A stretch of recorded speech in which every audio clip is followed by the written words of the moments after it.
Assassin's Promise by Thomas Woodward. Chapter 104. Milly let herself be bustled along. The strangely garbed servants guided them through rows and rows of exquisitely colored tents made of fine canvas material. There was a small pool of water. It appeared to have once been a much larger oasis, having gradually dried up over time. Heavy stones had been placed surrounding the pool, and a servant had laid out thick towels next to the water's edge.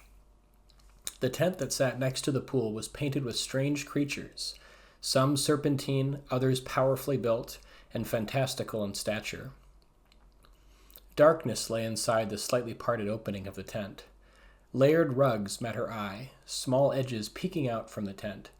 As she moved forth, she saw a strange reflection in the pool. A diamond-headed adder appeared for a moment, causing Milly's breath to catch in her chest. She blinked and the reflection disappeared, her face staring back at her with a wearied frown. She still felt incredibly tired, having expended all of her focus on her ordeal with the serpent earlier.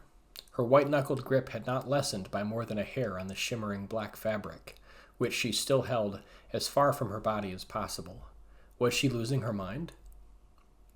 Milly decided to share her vision with Kayana later, after they were alone again.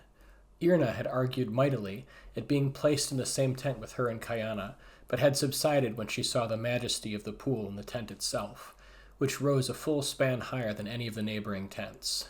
The intricately painted tent dominated the surrounding area. Milly could hear low sounds emanating from other tents, but nothing above gentle murmurs. Once they had moved off the main stretch of tents, the noise level had dropped audibly. Milly wondered if these people would stay true to their word and provide them passage to the coast. After what she had seen in the past few days, she took nothing for granted anymore. All of her garments, save the clothes on her back, had been crushed under the caravan and lost. She felt tired and relished the chance to bathe. She felt worn to the bone. Her dress was ragged and dirty. New clothes would be a blessing.